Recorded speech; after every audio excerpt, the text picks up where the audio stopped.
Are you missing out on lost potential in your garden? Summer isn't the only season you can grow. Hi, I'm Gardener Scott, a master gardener who discusses everything gardening so that you can become a better gardener. Today, let's talk about why you need a fall garden.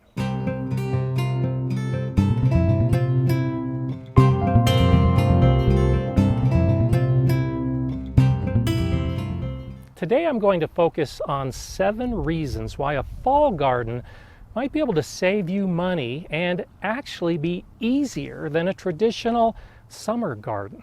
And so what's the difference? Well, a summer garden is what most of us long for. We put the seeds in the ground, we put the plants in the ground, and we're growing our favorite plants, the peppers, the tomatoes, the squashes. We harvest them, the frost comes, it kills them, and we're done with the gardening year. But there's a lot more time in our calendar to enable plants to grow, to use our garden. And that's a fall garden. A fall garden is when we grow the plants to harvest in the fall. Now, there is a difference in the types of plants that we can grow, and I'll be discussing that as we move forward. Just realize that if you're willing to have flexibility in the types of plants that you grow and when you harvest them, you can get a much longer gardening season. Do you really get frustrated because of all the insects that are eating your plants? They start when the seedlings are small and maybe eat them to the ground. And then as the plants grow, it just seems like more bugs come in to give you more troubles.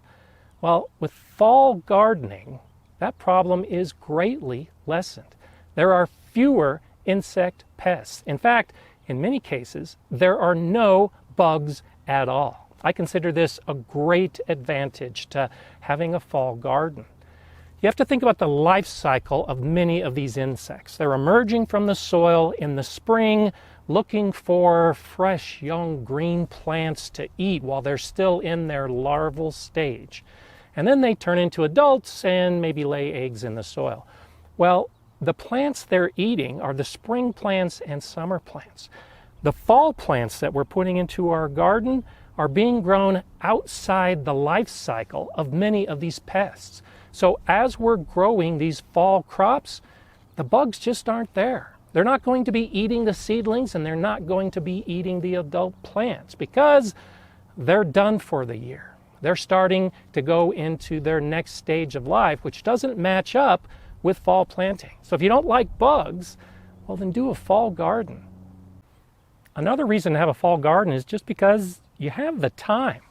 A lot of the plants you're growing in spring and into summer will be done with plenty of time left to grow a whole nother round of plants. These peas are done.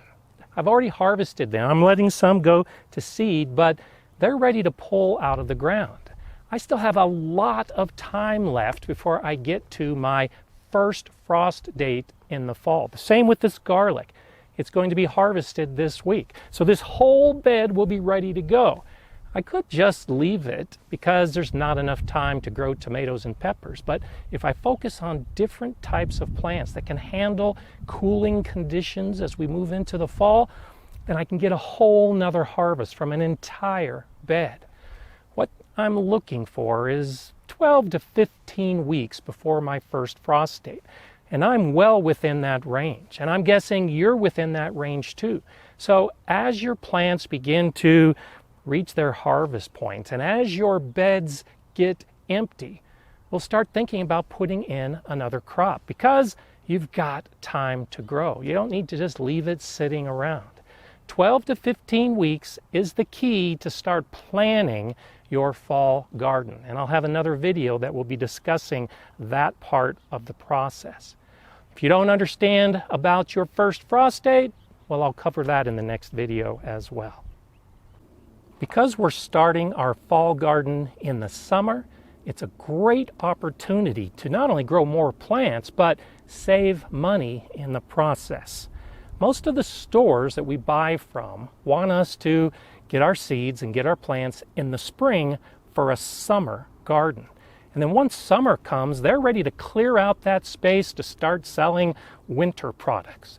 So you can pick up a lot of plants at bargain prices in clearance sales because they just want to clear out the space. If you've got a long enough season, you might even be able to pick up tomato plants and pepper plants at a fraction of what you would buy them in the spring.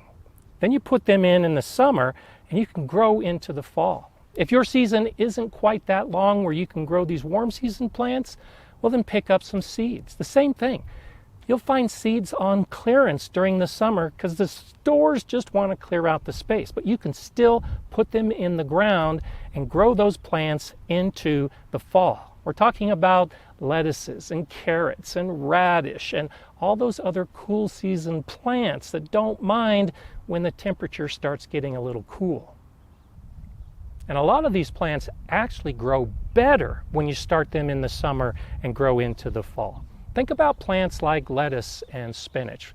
You start them when the ground is still pretty cold. It takes a while to germinate, then they grow, and you have to be sure you harvest at exactly the right time, because if you wait too long, the heat of the sun will cause those plants to bolt, to send up the flower stalk, and then you can't have any harvest past that point. Well, when you start those seeds in the summer, the soil is already warm, so germination happens pretty quickly. And then as the plants start to grow, well, the days are getting shorter, the nights are getting cooler, and the days aren't so harsh. So the plants are reaching their maturity, not when the sun is at its peak, but when conditions have started to moderate, which is ideal for a lot of those plants. So you can have those lettuces, the kale, the spinach, the turnips, the chard, the beets growing well into the fall and not worry at all about the plants bolting. You can come out every single day and harvest some leaves until the plants are frozen solid, which may be quite a while depending on where you're gardening. You may find that a fall garden is easier than a summer garden, not only because it's more comfortable to get outside and work in cooler conditions, but because some of the tasks really don't need to be done as often, like watering. Many regions have natural fall rain, more so than the summer. Well, you don't have to water when it's raining outside. The plants are going to love that. And also the soil isn't going to dry out as fast because the evaporation is reduced in the cooler conditions of fall. You're less likely to overwater or underwater because the soil tends to retain the same amount of moisture once that evaporation is lessened, and especially when you throw in the natural rains. A fall garden is just easier to do. You're probably also going to notice fewer weeds in a fall garden because, like the insects, a lot of the annual and perennial weeds that we have to deal with are germinating in the spring and early summer. Well, we're past that point. There aren't many of them that are going to be germinating as we go into winter. They've already lived their life cycle. They might be setting seed right now. Well, if you've been keeping up with your weeding, that's not an issue because your beds should be relatively clean of weeds. So as you're putting in the new seeds or the new plants, this is something that also makes it easier because you don't have to worry about all the weeds blocking out the plants that you're putting in. Did you know that a lot of the root vegetables, the beets, the carrots, the turnips, will actually taste better when they've been exposed to a light frost in fall? So as you're thinking about the plants that are growing into that colder time, anticipate that many of them will actually taste better once the weather starts getting cold, because the plants will be concentrating the sugars in those plants into the roots to get ready to survive through the winter. Well, you harvest shortly thereafter, and all that deliciousness is ready for you to put on your kitchen table. So if someone told you that you could continue to harvest fresh produce many months after that last summer harvest, and that the plants are going to taste better, and that it's going to be easier to do, wouldn't you consider that as an option in your garden? Well, that's what I'm telling you. That's what a fall garden is all about. It's easy, it gives you a much longer harvest of many of the plants that you've already grown. It tastes better, it saves you money, and it's definitely something you should think about. I'll discuss how to plan a fall garden and what plants to choose in other videos. And there are always other videos to watch from the GardenerScott channel. They'll help you on your journey to become a better gardener. I'm GardenerScott. Enjoy gardening.